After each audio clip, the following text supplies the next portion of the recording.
Hey guys, welcome to another episode. We're going to be fixing this brake line. Nice and rusty. Right there's where it's leaking. This is a 97 Yukon. Same setup as a lot of GMC Chevy trucks. I'm just going to take my screwdriver and pry this little clip that holds the brake line down. We've got a couple of them. Bada boom. Alright, now it's time to cut the lines. You use some side snips or whatever. I got a Dremel tool here.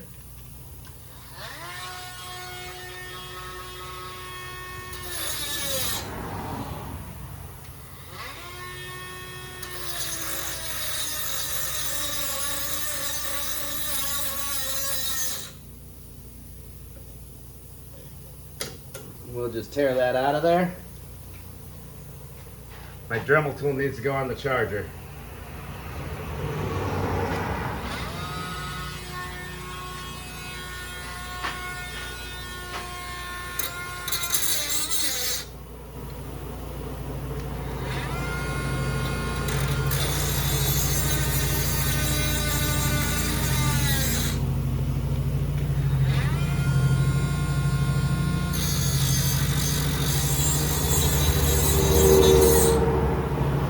Yeah, definitely need to go on the charger. Hey, look, the neighbor's mowing. What's up, neighbor? That was enough to get a little gouge in it to rip the line out smooth. These fittings are 3/8. You're gonna want to use a 6-point socket, not a 12. We've already sprayed them down with some blaster. And we're just gonna get that 6-point to fit in there. It's nice and rusty, these fittings. And it's gonna come right out for us. Nice. We'll make sure we can get our socket back. We'll give it a little wiggle jiggle past the rust, put it back on, get it the rest of the way off. If it starts bending your hold down here on the differential, you might have to grab it with some vice grips or something to help steady it up. There's one side off. Well, let's see if this one comes out good for us.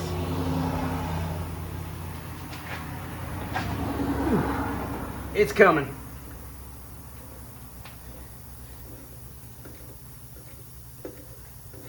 A little stiffer over on this side.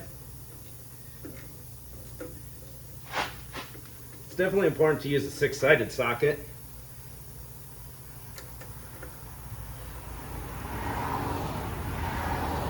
We're going to try to get our socket off of there before we take the fitting all the way off.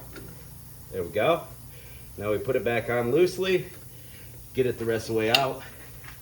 There's so much rust that it'll hug onto your socket, stick in there. Now if we inspect our fittings, we have regular flares on here. And we're going to clean these up. I've got videos on it. We'll cut the end of what's left, flush with the nut, the hex, and then drill it out with 3/16 drill bit and wire wheel the threads. It'll be like a brand new fitting, or you can go buy some new fittings.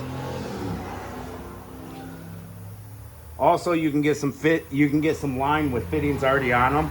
Zoe, you can get some lines with fittings already on them, and just if it's too long, make a few coils. That's the easiest way.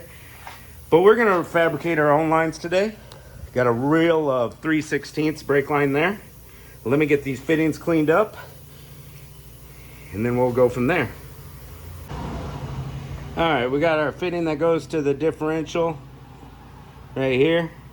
We're gonna put it on our line, and then we're gonna take our brake flaring block. These kits are only like 15 bucks. We're gonna go to the 3/16 side, put the line through the hole, and tighten it down. I'm using copper nickel alloy brake line. It'll never rust out again. Let's get that tight in there.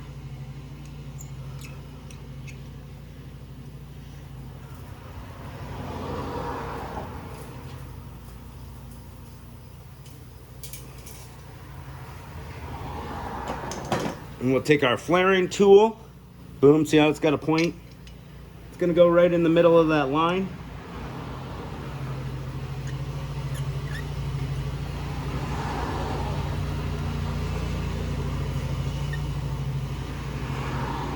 Go, it's right in the middle of that line. I'm gonna tighten up.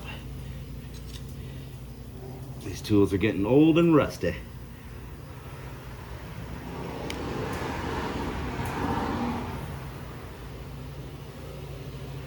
You take it off.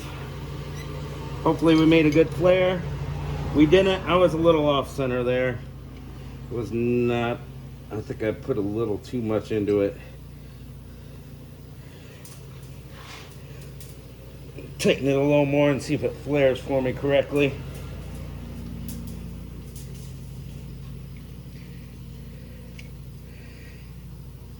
All right, that looks a little better. I had to tighten it a little more. Had it a little lopsided. That's all right though. We got her done. Flare looks good. I'll show you why.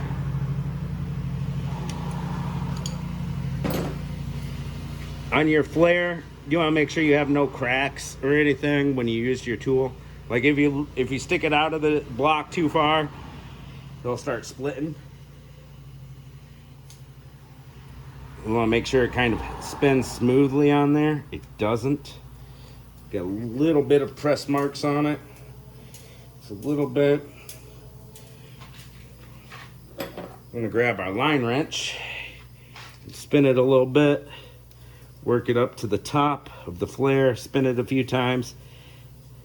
Sometimes give it a little lube inside there because you want it to be easy to spin on. It's very easy to cross thread these when you're installing them, so don't cross thread them. If they feel cross threaded, back it out, try again. All right, so we're not gonna worry about measuring the length or anything yet. The first thing we're gonna do is just plug it into our brake line block here.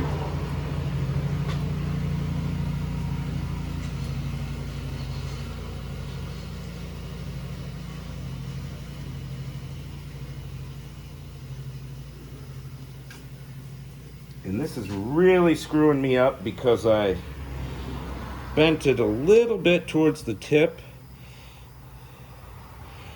And this is a longer fitting, so it contacts the line more. So it doesn't want to spin for me very well at all. That's not good. It's just taking up more of my time. Usually these are a piece of cake, you know?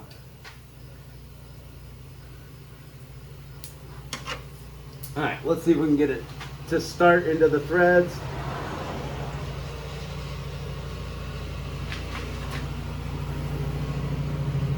I like to get it to go in by hand quite a ways.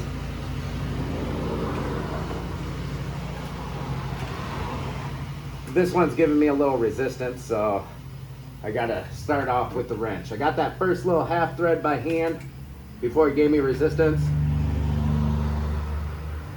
Now we are in business. We are definitely not cross-threaded. I'm gonna grab a 3/8 open-ended wrench just to make things go a little bit quicker with my turns. And we're not gonna tighten down this one all the way yet. We want that line to be able to spin inside there a little. That's good enough. Let's go ahead and start our routing now.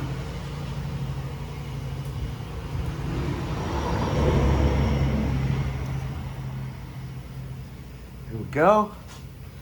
We want a hammer to bend this tab back down. We'll just use a screwdriver.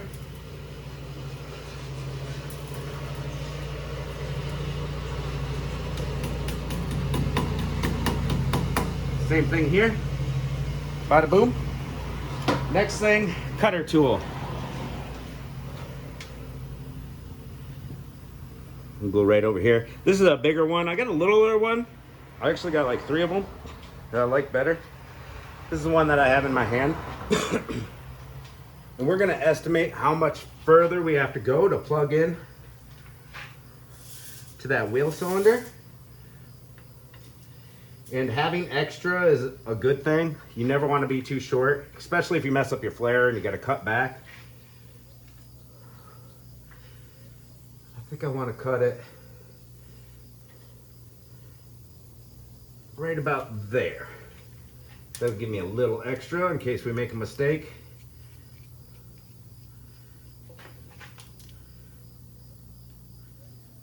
And we're going to tighten this little cutting tool down till it touches the brake line. And then we're going to spin to make a nice smooth cut. You can't just cut these with snips or anything. It'll bend the line. You need a nice perfect hollow circle. There we go. Now we put our other fitting on.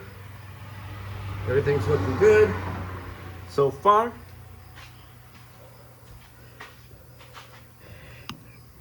Sorry, I don't think you guys saw me cut it. Stupid tripod is getting loose. There we go. Grab our flaring tools. We got our fitting on, pointed the right way. And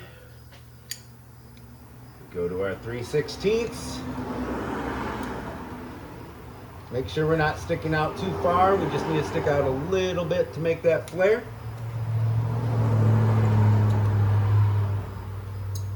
Clamp the line in.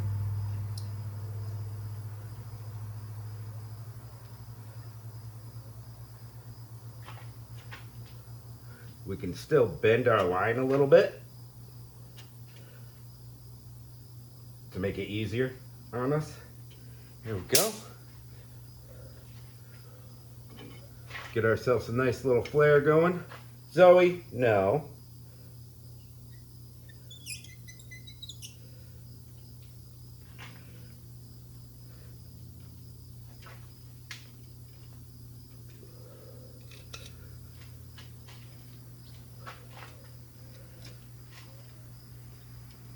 There we go, that ought to do. Our flare is looking good.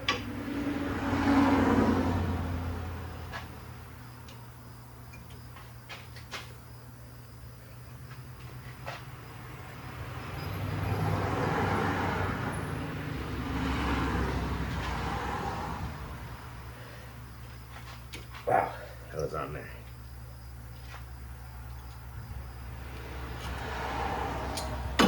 All right, now we put our fitting forward. We bent it a little bit. That's okay.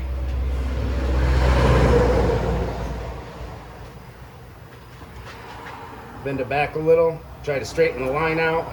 Boom, our fitting goes right up there. Now we need a sharp 90-degreeer going this way. Use my wrench to kind of assist a little bit, just to start the bend. Then it makes it easier for me to bend with my hands. There we go. Never kink your line. Be looking, be looking.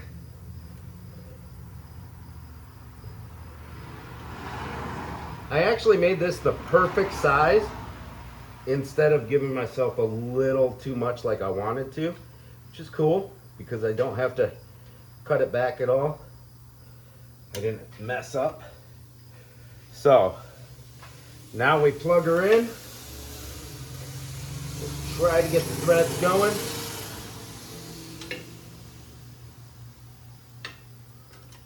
Make sure you're not cross-threading. If it feels tough, double check that your fitting's still good and all that. All right. So now that I got that line plugged in, I can plug in the other side and tighten it down. You can see our bleeder screw is broken off here on the wheel cylinder. That's not good. We're gonna replace that wheel cylinder then. We got a bleeder screw on this side though. We got to bleed our rear brakes. We'll bleed all of them all the way around. And if you need to know how to bleed brakes, got videos on that too, on how to bleed brakes.